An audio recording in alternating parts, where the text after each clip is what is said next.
Om Namo Bhagavate Vasudevaya. Om Namo Bhagavate Vasudevaya. Om Namo Bhagavate Vasudevaya.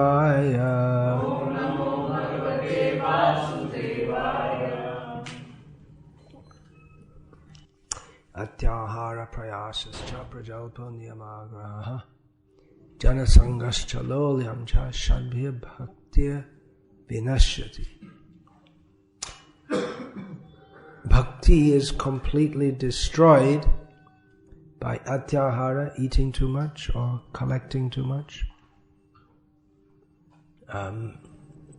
excessive endeavor for mundane things which are very difficult to attain, mundane talk about subjects that have no relationship with Krishna consciousness, not following the prescribed rules and regulations, or following them without proper following them for the sake of following them rather than for understanding the purpose of them. Association with materialistic people and greed. Applied to these projects, excessive eating, well, nice fresh vegetables, milk products, grains will be produced in abundance, and the flavor and freshness is very enticing, and those who live in the fresh air and work hard, they'll also have a good appetite, but still we should remember not to overeat. Just take what we require. Also not to collect too much. Simple living. Automatically, by cutting out from the culture of having electricity, it creates a whole culture around it. Just having electricity means we have so many gadgets we can have and use, plus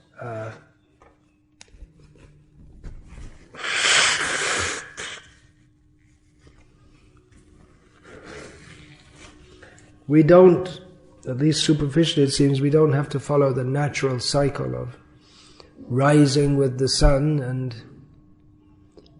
or rising slightly before sunrise and resting at night. We can go on, and modern life means the city never sleeps. Factories, they run on 24 hours a day, night shifts. So,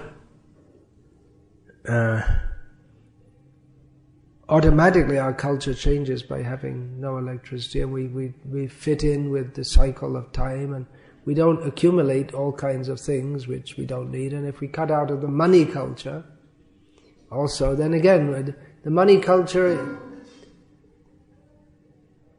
in the modern age is the consumer culture, where we're encouraged to buy more and more things that we don't need. Artificial necessities. Srila Prabhupada referred to that as all kinds of things, and all advertisements for all different kinds of things, and technology is always being changed so that people will always want to buy more and more things. Planned obsolescence means you could buy a motor car which would last you your whole life, would run very well. It could very easily be built, but they're deliberately built so they start to fall to pieces after a few years, so you have to buy a new one. So we're just living in a culture of institutionalized fraud, and that will affect us. Whereas, and it's a throwaway culture. You buy something and a short time later you throw it away. So much garbage is produced. Of course, things have to be produced in traditional agrarian-based cultures also. Actually, all cultures are agrarian-based, but because you have to eat. But by modern technological advancement, as it's called, or innovations, the number of people engaged directly or even indirectly in producing food in modern life is much lower percentage than previously. So it's more industrial based. And then in the West we now have, in India it's talking about development, but in the West there's the post-industrial civilization. The countries like America and in Europe, they don't actually produce much. How they're still opulent without producing anything, when they import everything you buy in America practically, every item of clothing, every technical item, even buttons and things. Of course, you don't buy buttons much. If a button falls off, you buy a new shirt. It's all made in China. China used to be Japan, Korea. So how are they still opulent? It must be by financial manipulation. I can't understand how they're rich otherwise, but it's service-oriented. It means everyone's just doing things for others, and then a lot of the population is unemployed, or top-heavy governments which employ a lot of people, and somehow the whole thing runs on. But it has no solid economic basis, either in agriculture or industry, and therefore it is doomed. As every civilization is, but some are closer to it than others. Just like we have the saying, on the verge of death, mrityu mukhi. Well, everyone's on the verge of death, but we say that particularly in relationship to people who looks like they're going to pop off very soon. They're old and they don't eat, and they're lying on a bed, and their breathing is very poor. Although sometimes you see people go on like that for 10 or 15 years also. So this civilization may drag on. One thing that America still produces lots of is guns, tanks, bombs, and all kinds of other things, which to maintain their economy, they have to keep on using them and producing them, and therefore, quick shift of the camera over to Syria and Iraq. Wars are good for the economy. So, what's that got to do with us? Yeah, we're cutting out of this whole demoniac culture. It's one small step for man and one great step for mankind. If we just cut out of the consumer culture. And then there's the question of accumulation doesn't arise so much. Of course, accumulation is there in traditional societies also. Gold, things like this. And that's a point of discussion among ourselves, how much we should be interested in that to have a... but at least those who are of Brahminical disposition, they're not interested in accumulation of wealth in terms of really something that doesn't lose its value, like a motor car. If you buy a new motor car, say the price is, how much does a car cost? 3 lakhs, a cheap car? Is it? I don't know. Not the cheapest. 2 minutes after you buy it, if you want to resell it, already the value has gone down. Just for the fact that it's been bought. And after 1 month, the value will be down maybe 30%, like this. So whereas valuable metals and gems, they retain their value even if the value of paper money, it fluctuates, or virtual money. Nowadays money is, most of the money is just in some computer, that's all. Just imaginary money. But the value of it fluctuates. So, that may be there, but the Kshatriyas and Vaishyas, they accumulate wealth, but also for the sake of distributing it. They're supposed to give in charity. Especially Kshatriyas are supposed to give in charity. They're supposed to accumulate grains for the sake of distributing them in times of necessity. As we see the government in India does also. They have huge go-downs of grains, which they're probably going to need to distribute after all this rain at the time of, supposed to be the time of wheat harvesting. And Vaishyas, they're also supposed to not just hoard money, but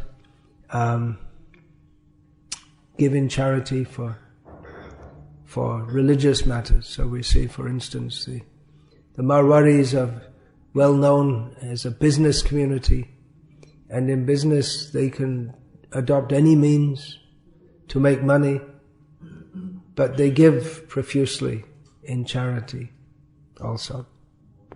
So in our communities, when our aim is not to become rich materially.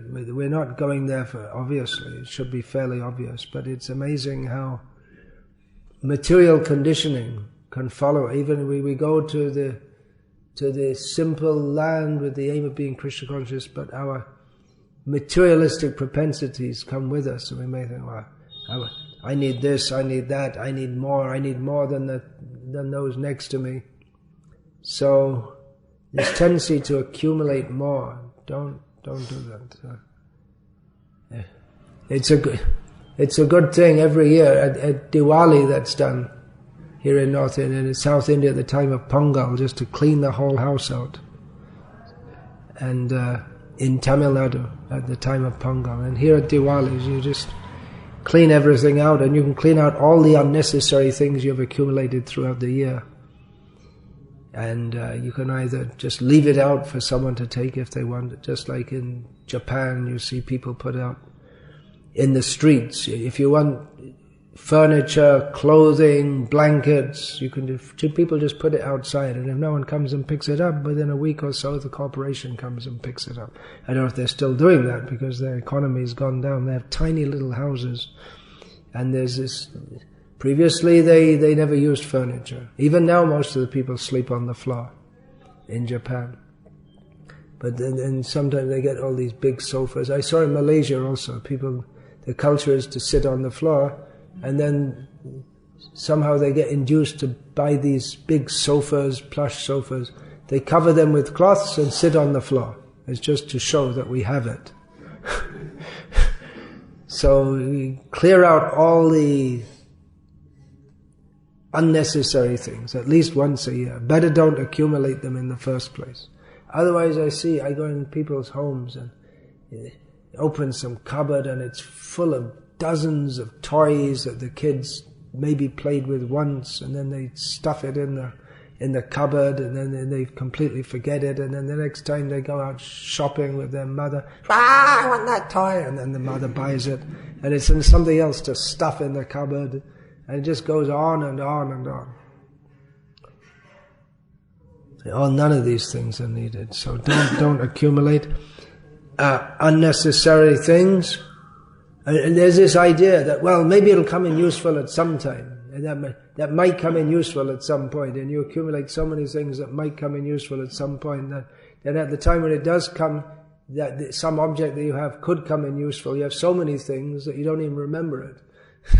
So that you've got it. It's under a pile of millions of things which could come in useful at some point in time.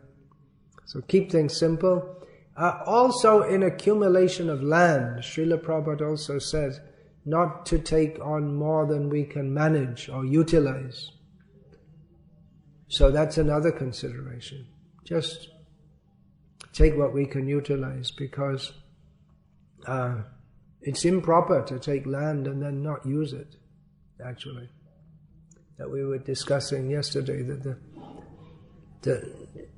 in Vedic culture no one actually owns the land, but the king is the custodian of the land, and he'll give it to persons to cultivate, and they have to pay him tax from the produce. They have to give a certain amount of the produce. But if they don't work it, or if they're inexpert in working it, then the king just takes it back and can allot it to someone else.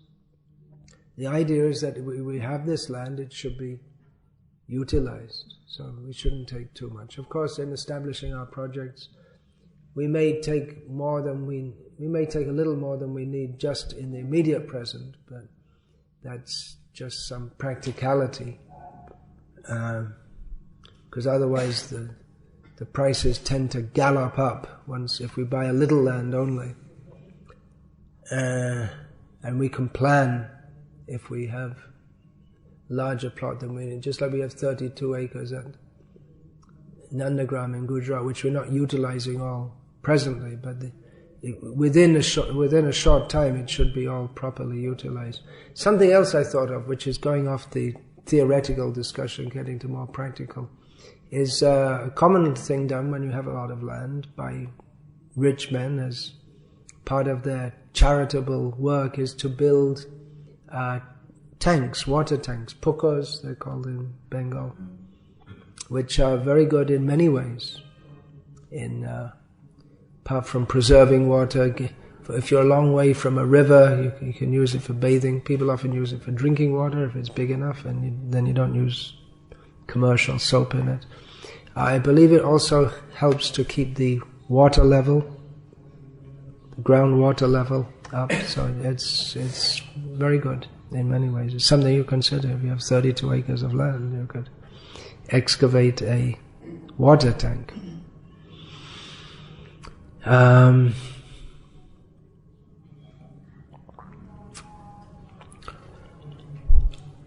So atyahara, prayas, not to undertake very difficult tasks. So the whole idea of the simple living and high thinking is to live simply. That means not to have very, very difficult way of living, very simple way of living. Of course, to establish these projects is a great endeavor. But the reason is that we've gone so far away from natural living that to live simply becomes complicated, just to establish it with all different legal and economic considerations, and that we don't know how to farm and the culture and so many things, and we don't know how to live simply. So it becomes complex to set it all up. But when you settle in, actually life, day-to-day life becomes quite simple, although you're overloaded with having to do so many things, which in a bigger community they could be all shared out. And as you're beginning, then you're writing curriculums and so on. But we should always remember, don't bring the city to the country. Don't bring our mentality that we always have to be doing something and do. This consciousness that's instilled in us to be a success, you always have to do something and do something new, and just relax. Chant Hare Krishna. The well-known story, there are several versions of it, that in the village a man was sitting under a tree in the shade with his friends, drinking a lassi, and someone came from the city and said, "Why are you all sitting around? You could be working, and you have so much land, you could be producing more and more food." And he said, "Really? Yeah, you see, as long as then you could plant a mango grove, and then within 20 years you could have a great business of, you could export the mangoes, you could make mango pulp, and then you become a millionaire. You could invest more and get more land, and I can give you a whole scheme. You give me 10% cut, and I'll give you a whole scheme. You can do all that, and okay, all right. So if I do that, then all right, then that's a lot of endeavor, but I'll become a millionaire. What would be the advantage of that? Well, when you have lots of money, then you can relax and sit with your friends and drink glasses. And I'm already doing that. What do I need to endeavor so much for? This whole idea, do more. Don't be mode of passion. Relax, chant Hare Krishna. So atyahara prayasascha prajalpa. Yeah, we should always remember that we've come to these communities to chant Hare Krishna. So it might be thought that, well, in the village there's nothing to talk about, there's nothing to gossip about, but there's plenty to gossip about. If you're not gossiping about the latest news and what Narendra Modi is doing, then you'll gossip about the neighbors next door. You see, they don't hang their washing out properly or something. There's always something to gossip about. So that's and it's amazing how even in a small community it's quite possible to engender some nasty politics, and completely unnecessary, which has no benefit to anyone, but it's just like if you left Duryodhana with on a desert island with 5 people, he'd divide them into 2 camps and make a war. It's just the nature of someone like that. So keep our bad propensities down. Train the mind to be absorbed in Krishna. That's really the point. A niyamagraha that I discussed in our leaders meeting recently, in the sense of strictness and looseness. This niyamagraha, in the sense of applied to devotional service, applies to one's own personal misapplied fanatical following of rules and regulations, or laxity in following them. So in the leaders meeting I spoke about how a leader can be so strict that that people come to dislike him. Yudhishthira Maharaj in Mahabharata, he states that if the leader is too strict, then the citizens come to hate him. And if he's too loose and doesn't discipline them enough, then they come to disregard him. They don't care for him at all. And then when he does try to give some order, they don't bother because they don't expect to be punished. So some discipline is required. And also if no discipline is there, then rogues will have room to work. It's similar to the example given in Shastra that a horse, you have to keep control with the stirrup, keep it tight. But if it's too tight, the horse will rear up in protest and maybe throw you off. And if it's too loose, the horse will wander here and there. So similarly with this, the example is given of sense control. If you too rigidly try to control your senses, then you yourself will have a mental revolt. We see, at least we used to see, devotees, when I joined it was quite common, devotees that would sleep 2 hours only at night and eat just very little food once every day, and then after a few days, be trying to forcefully control the senses and cut down on eating and sleeping.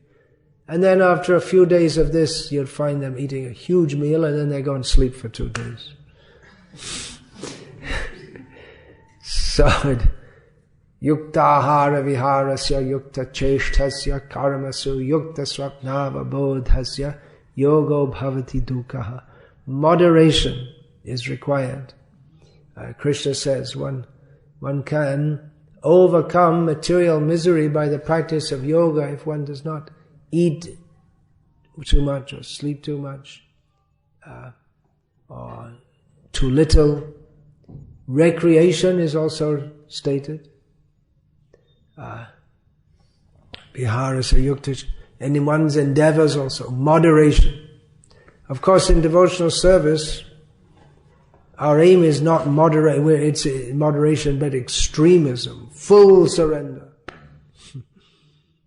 But in how we live our life in this world, in terms of eating, sleeping, not excessive, not what's the opposite of excessive? Is minimal? Too little. That's a simple word. 2 words. Not too much and not too little. So similarly in communities, rules and regulations are required, but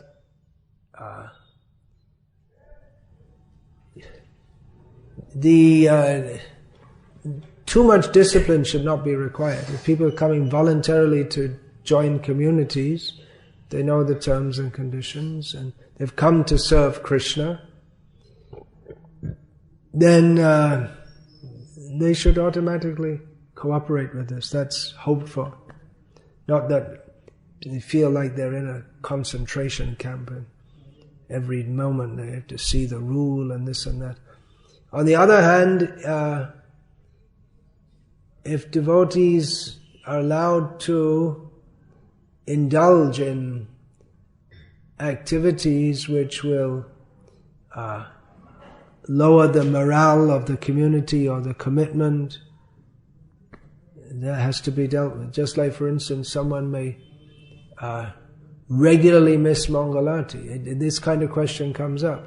They regularly miss Mangalarti, but when they're up, they work very hard and they're cooperative and this and that. So how do you deal with such? If they miss Mangalarti, then others will also start to think. I had the experience many years ago of telling a brahmachari, come on, you're missing one, you have to get up for Mangalarti every morning, and you have to do it. And he said, well, why should I? My guru doesn't go to Mangalarti. Why should I go to Mangalarti?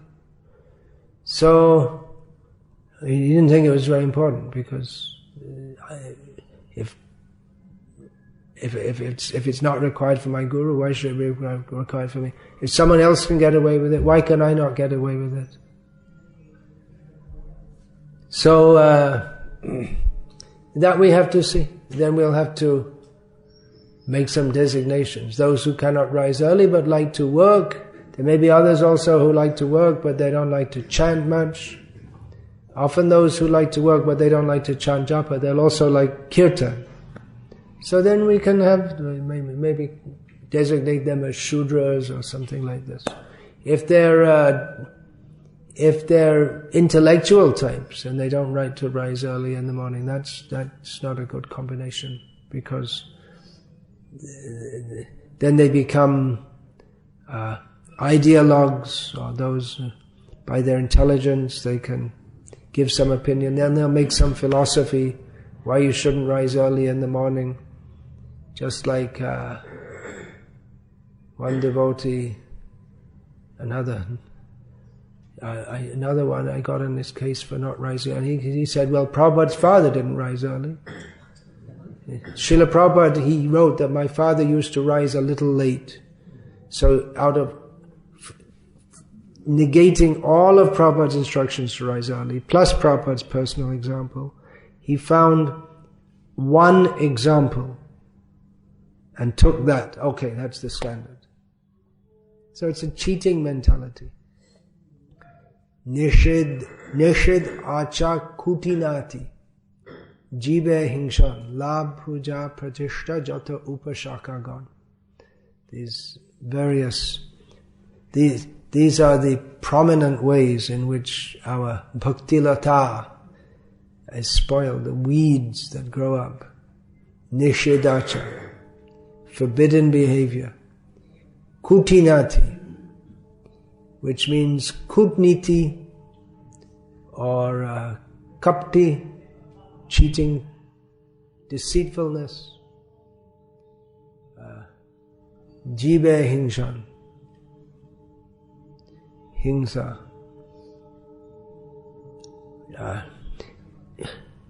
Apart from hingsa being direct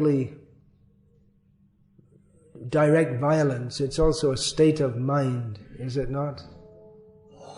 Consciousness of being dvesh buddhi, asad bhavana, having bad feelings towards others. Irsha, they're all similar words. So, that mentality of wanting to harm others. And then the desire for gain, respect. I often used to think puja and pratishta, they're very similar. Because puja means to be worshipped, or literally means to be respected, and pratishta means to be honored. So they're very similar. But pratishta can also mean position. So we can take it like that also. To be established in a position. So, to get yourself well established. So, simple living and high thinking. Sharalata, Bhaktisiddhanta Saraswati Thakur, simplicity. Or in Hindi, Saralata, Bengali, Sharalata, is the first qualification of Vaishya. Means non-duplicitousness. So, it's not just simple living in the sense of living on the land, but our mentality also should become non-crooked. And actually, living a simple life should help in that way. That's why we often hear that city people, they look down on farmers. Oh, they're just stupid farmers. Stupid means they don't know how to, they're not what's called streetwise. They know how to live in the city and not be cheated by others. And city people, just in central London, I used to live there for some time and distribute Prabhupada's books, and you'd see all kinds of people out there, and they can see very simple people, tourists come from other countries, they're expert at cheating them. Because they're so trusting. You live in a village and you're very trusting of others. They come to a city and people, just like for instance, there's on Carnaby Street, a fashionable street in London, there are all these photographers who would catch people and say, "Here, take your photo," and then so they'd get a whole group of people from Greenland or wherever they are and take a photo with the street sign, Carnaby Street, it's a famous street. Take a photo, take their name and address, take £10 from them and say, "Okay, I'll send the photo to you by post." There was no film in the camera. In those days, cameras required film.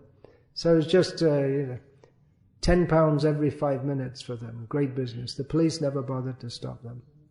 They must have paid off the police. I guess maybe they weren't doing anything illegal. I don't know. But so in one sense, people are simple, but this sharpness of being a city slicker, it has its usage for preaching in this world, just like Srila Prabhupada when he was how could you come to New York? I'm a Calcutta boy.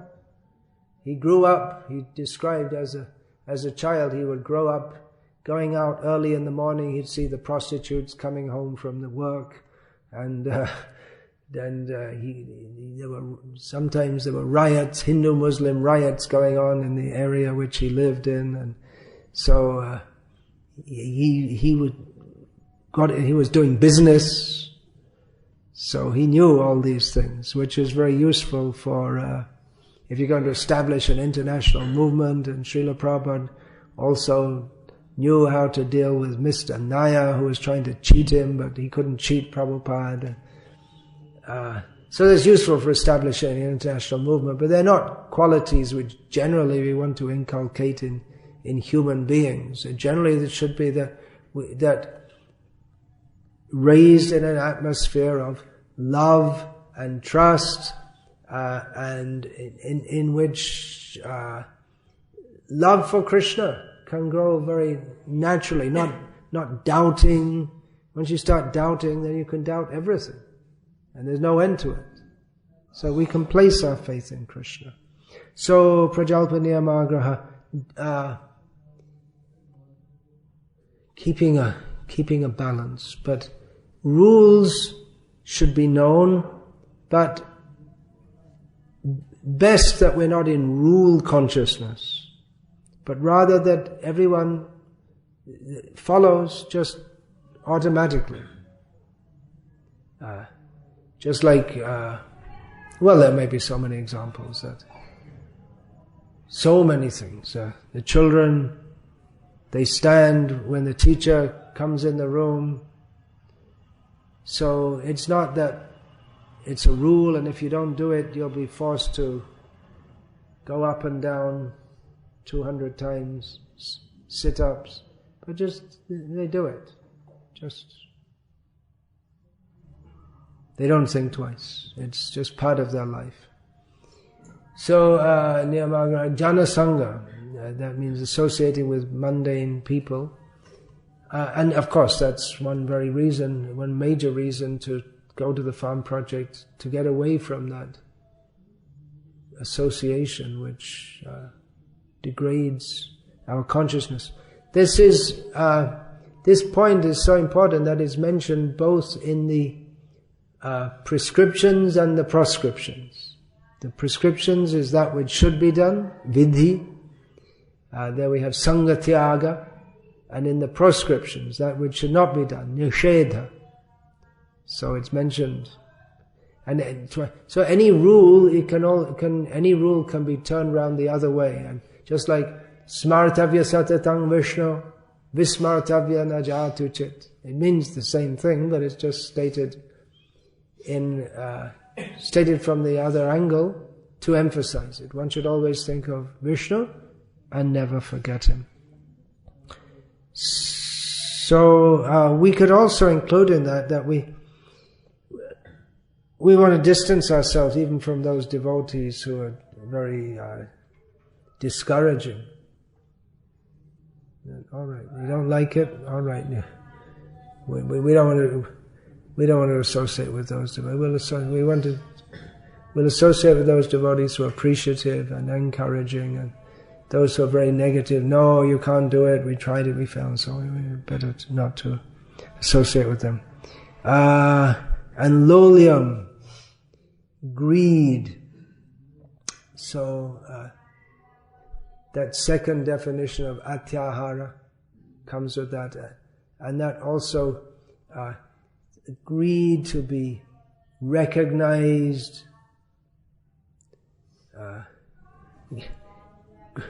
Greed is an intent. We say kam, krodha, lobha. This lobha or intense desire it's an intensification of karma. Karma is usually manifest as a particular kamana for some particular object, but greed is a sense of just wanting to accumulate everything for one's own enjoyment, a sustained, intense state of karma, material desire. So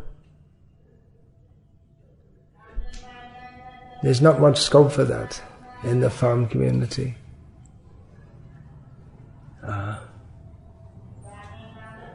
So we should be saved from that. That greed to have many things. Generous attitude. The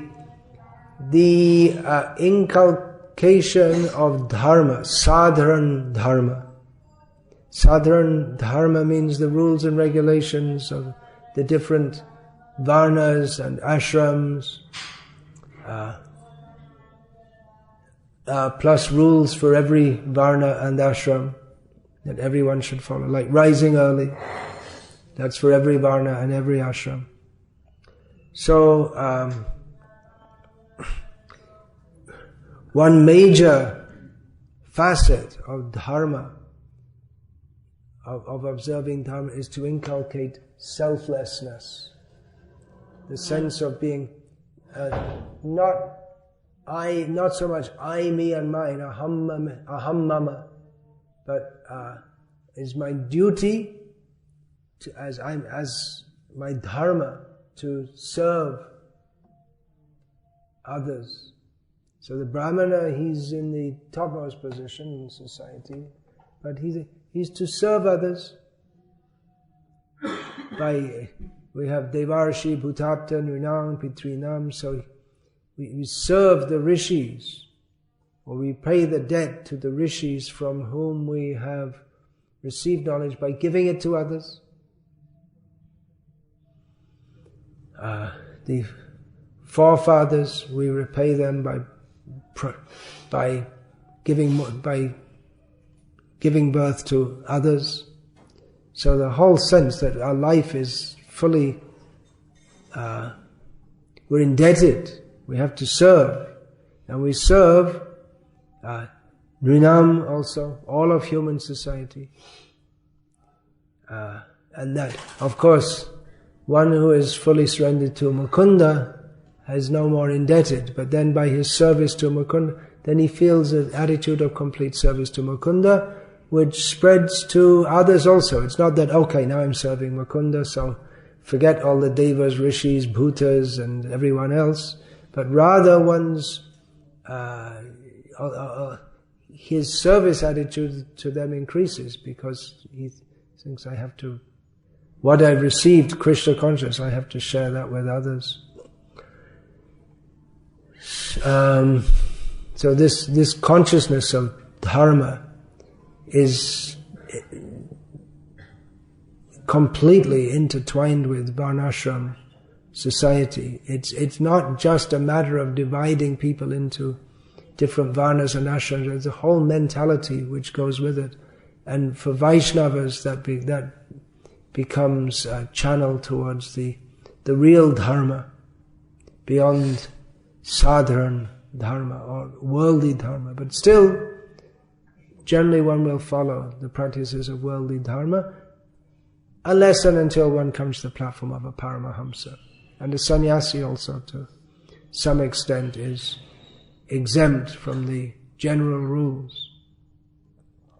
Still he has to follow sannyas dharma. And even a paramahamsa, we see like Gaur-Kishore Das Babaji, Vangshi Das Babaji Maharaj, they didn't follow hardly any rules of anything, but they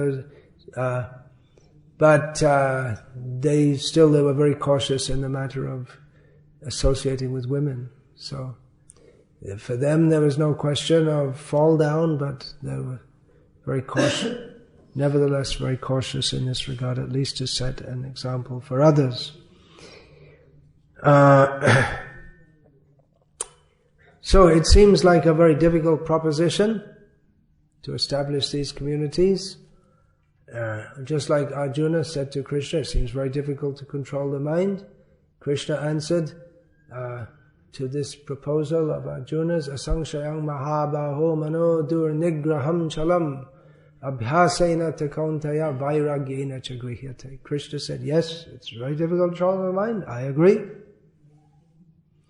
But it is possible by practice and by a spirit of vairagya, of non-attachment.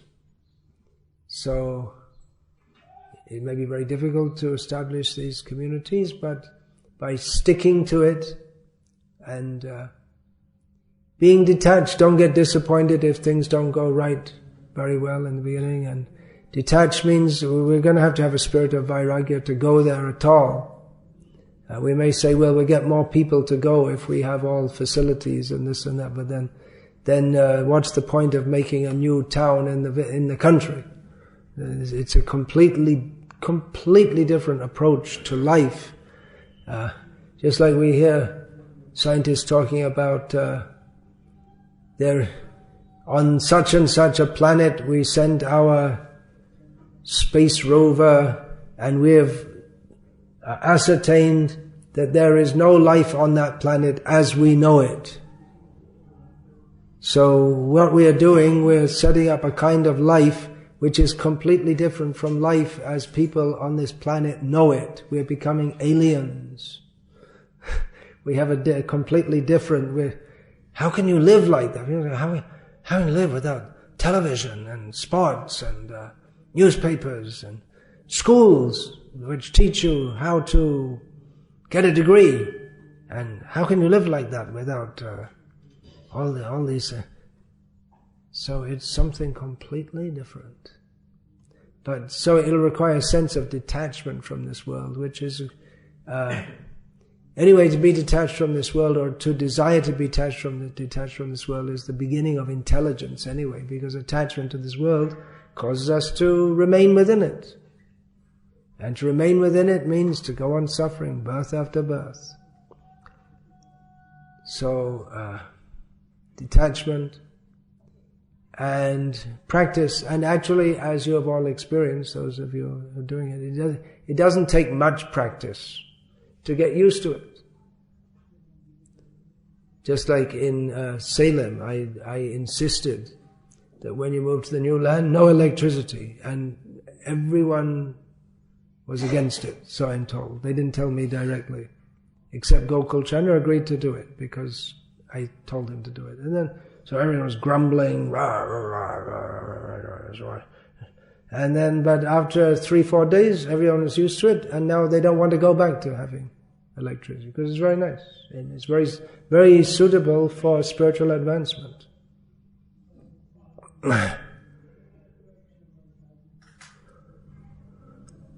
So, and then, let's see, not much time. Anukul yasya sankalpa pratikul yasya varjanam rakshishati vishvaso guptridve varanang tata atmaniksheba karpanye sharavidha sharanagati. So, we're going to these communities to fully give ourselves to Krishna, or at least get on the path of doing so. That's the whole idea.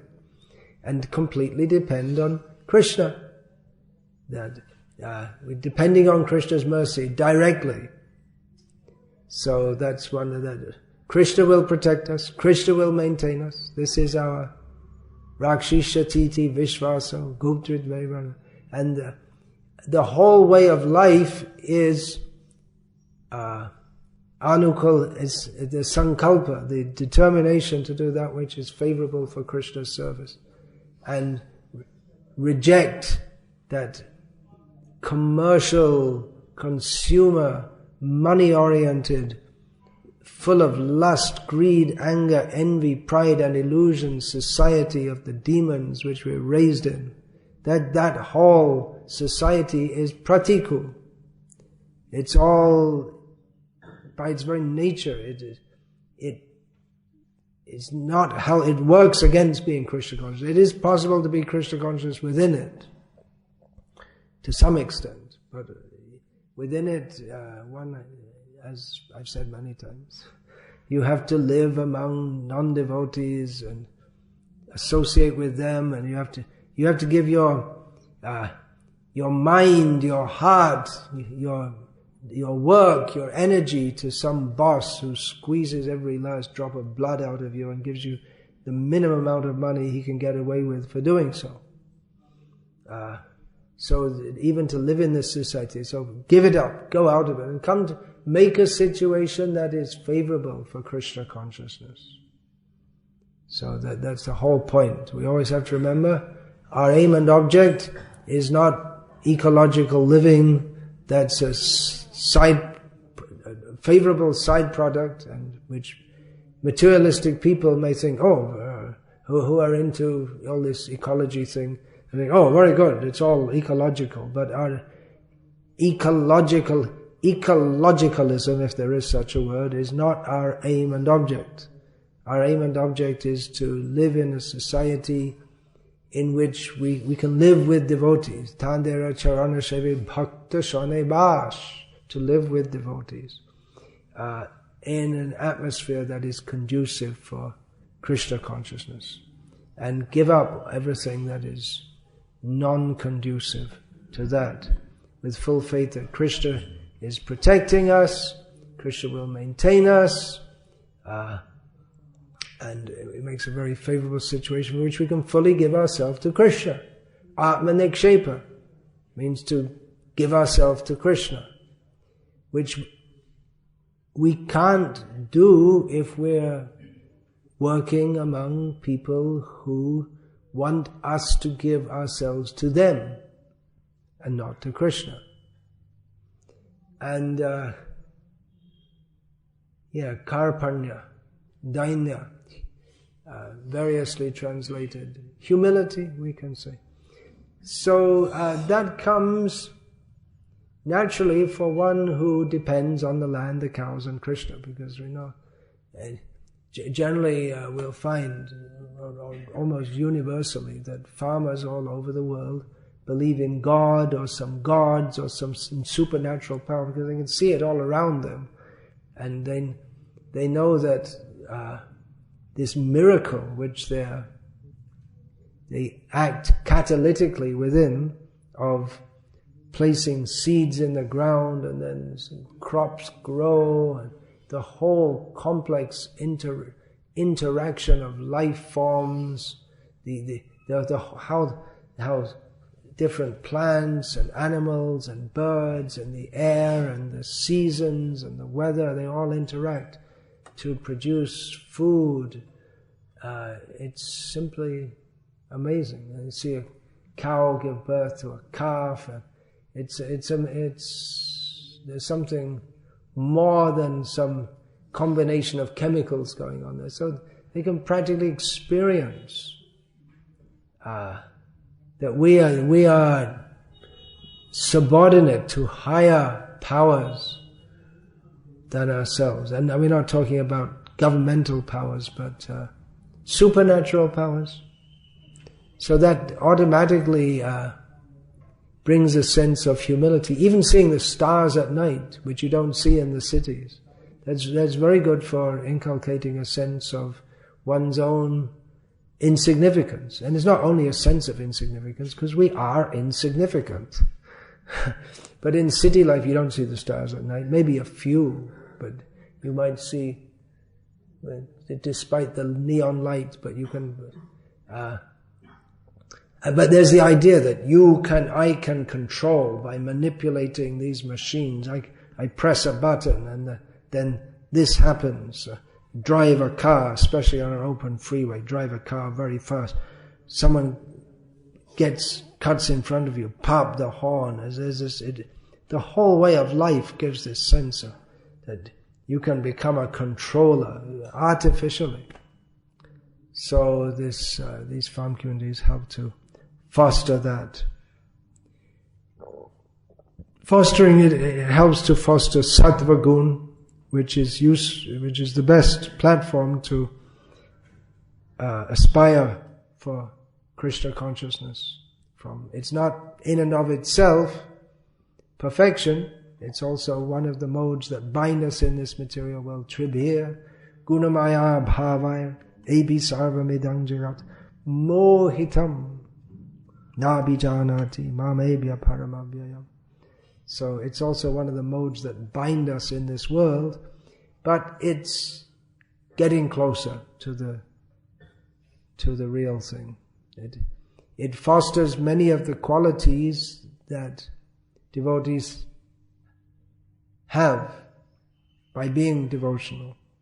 There's detachment from the world, sukhe dukhe same kritva.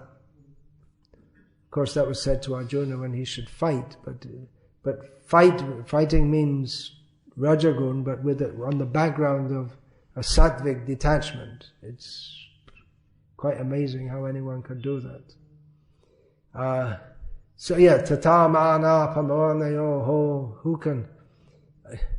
Someone who's in the mode of goodness, they're neither desirous of being praised, nor are they disturbed when they're insulted. Someone in the mode of ignorance also, because They're just so dull in their consciousness. It doesn't mean, anyway, no one praises them. And if anyone insults them, then they don't care, because they're just so dull. But, the sattvic atmosphere, which should automatically, it doesn't automatically come from living in the country. Just like there are many people from cities who have their country home, and they go in the country and they're completely in the mode of passion. And driving up to Badrinath, there's someone driving along with their Bollywood music blasting out of their car, and then they stop. There's the road's a little wide. They stop, get out, get their gen set going, and have a TV going as they're making a picnic, blasting the whole valley with the sounds. And just they even if they come to the Himalayas, the Deva Bhumi, but they bring the land of rishis, but they bring their lower consciousness with them. So we should adjust, come to Sattva Gun. Sattva Gun doesn't mean total withdrawal, but action in the consciousness of detachment. But of course, devotees, they're dependent on Krishna, so they come to a higher platform than Sattva Gun, but their mode of life and their general attitude is in consonance with Sattva Gun. Same thing, don't bring the city to the country, don't bring the city atmosphere to the country. Okay, Hare Krishna. Any question about this?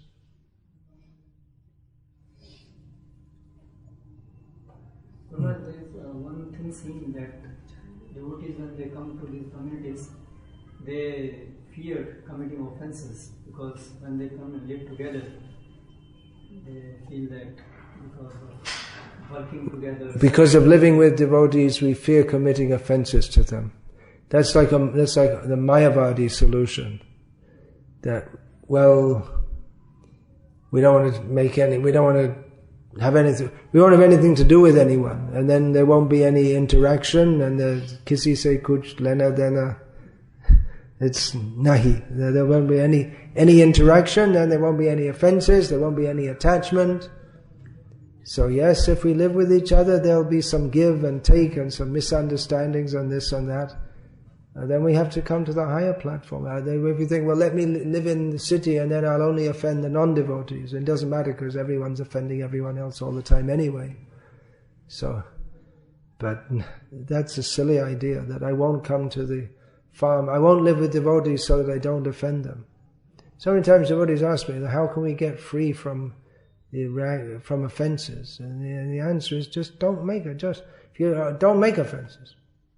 If you're thinking, how can I get free from offenses? Then you're already thinking, I'm going to make offenses, then how will I get free from the results? Just don't be in the consciousness of making offenses. Some give and take, misunderstandings will always be there, but it's another of the strange things which has ended our movement, this over preoccupation with don't make offenses, and all the time, no, don't make offenses, don't make offenses, don't make offenses. Just don't do it, that's all. It's just like you don't go around telling people all the time, don't pee in your pants. Just don't do it, that's all. And it's unnatural, unnecessary, and of no value to anyone, so just don't do it, that's all. And in the course of human interaction, there will be some misunderstandings. Due to our previous conditioning, we may sometimes say things or do things that we shouldn't do, but if we're actually devotees and we're actually coming together to serve Krishna, then you can, it doesn't matter if there's some misunderstanding. You just, okay, so Vancha Kalpa Tribhu is finished, and just go on. And don't get too much on this mental platform. I make an offense.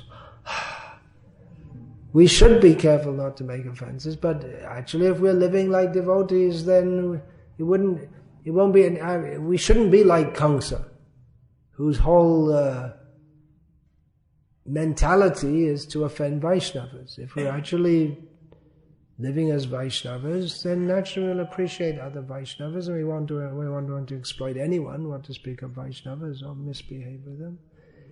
If we have if by nature we have a somewhat rough character or whatever, then that can be improved. And others will have to tolerate for some time if they see the person's trying to improve himself. So just don't get too mental about all these things. There will be some. Definitely there'll be some misunderstandings, this and that. But just don't get too mental all about it. Yeah, you had some question. What was that? What is the Shastric basis of the statement of simple living? What is the Shastric basis of the statement simple living and high thinking? The Shastric basis is, I believe, the poet Kalpa, who Srila Prabhupada quoted. It's not really Shastra. But that can be deduced from Bhagavad Gita in relation to the modern complex society. Kamasya nendriya priti yavad jivasya. What's the next? Yavad labho jiveta yavata jiveta tattva jigyasa. What is it? Narto yascheha karma bihi. That's a good one. Vairagya vidya nija bhakti yogam. Yeah. I better say that again. What's that? Kamasya nendriya pritiya labho jiveta yavata jiveta tattva jigyasa narto yascheha karma bihi. I just said it again for my own benefit because it's one of the verses which I thought I learned but I always struggle with. So life's desires should not be aimed at gratifying the senses. Srila Prabhupada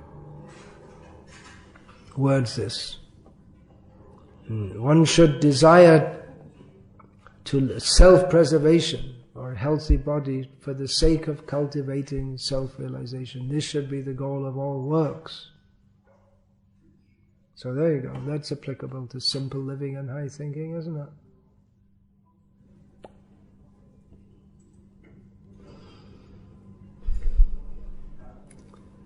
So, what are you going to do? You're going to write another letter to Narendra Modi telling him what he should do? You told me yesterday you wrote a letter to Narendra Modi. Probably got sent to the rubbish pile with another 2,000 letters daily. Like, that word should be used about 99% less than it's commonly used at the present. Everyone says like, completely meaninglessly. You said in your lecture, we have like. I didn't say like. Either I said it or I didn't say it. What did I say? Without electricity, farm communities, without modern amenities. Yeah. Modern amenities. That's another misleading term.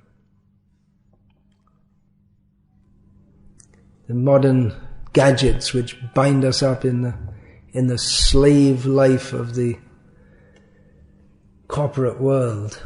We think we've got a great advantage getting all these things. Yeah. The question is that we can't use to the minimum requirement these modern amenities and communities so that to the extent to which they are favorable we can use them in the communities to the extent that they're favorable. Well, if you use them, then you have to have electricity, you have to pay the bill, you have to work more than required to pay the bill, you want more and more of them, you'll never satisfied with what you have to get the latest one. If it's good to have an iPhone, then it's good to have the latest one, and it goes on and on and on. So, minimize. That's the idea. Keep it simple. Bare necessities. Srila Prabhupada often uses that term, right? Bare necessities.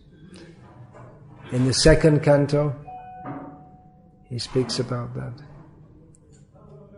One should be satisfied with the bare necessities. One of the verses, translation, Also, Shukadev says what? Chirani king patina, then we can find some old clothes worn or thrown on the street. Of course, he himself didn't even do that. He went completely naked. In this area, actually, I'm down by more like close to there, Kurukshetra, Shuktal, Kuru Jangala, he was wandering around there. Then, what is that? The caves of the mountains provide shelter, and the trees provide food, the rivers, if they're not polluted, provide water. And then, Kasmad Bhajanti Kavya, you don't need a pillow, you can use your arm. So, Kasmad Bhajanti Kavayo Dhanadur Madandhan. Why should an intelligent or learned person flatter people who are durma, they're blind and proud of wealth? Why? To get all these things, we flatter, or to get all these things that we think we need, we have to flatter, or we have to ingratiate, subordinate ourselves to these rascals who are simply interested in accumulating more and more wealth. Cut out from that.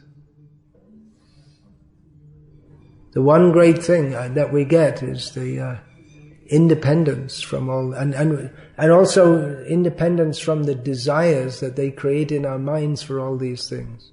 Automatically this material desire which binds us in this material world, automatically the fever of material desire goes down when we stop cultivating it. As long as we're in the consumer consciousness, we need this gadget, we need something else, we need a new car, this, that. We're just completely caught up in a cycle of never-ending desires. But then if you go to the community where only the basic necessities are there, there's nothing to desire, and we come there with a specific aim of cutting out, and it happens. We just cut out from all those desires. Very advantageous for spiritual life. Traditionally, people would do that. They'd leave home at the age of 50, panchas ordhvang vanang vrajet. At the age of 50 or above, one should go to the forest to cut out from the materialistic society. The materialist society is so materialistic today. So, grihastas can do that also. They can cut out from the grossly, insanely materialistic society and come to the replica of Krishna's society without artificial necessities. Hare Krishna. Alright, Hare Krishna.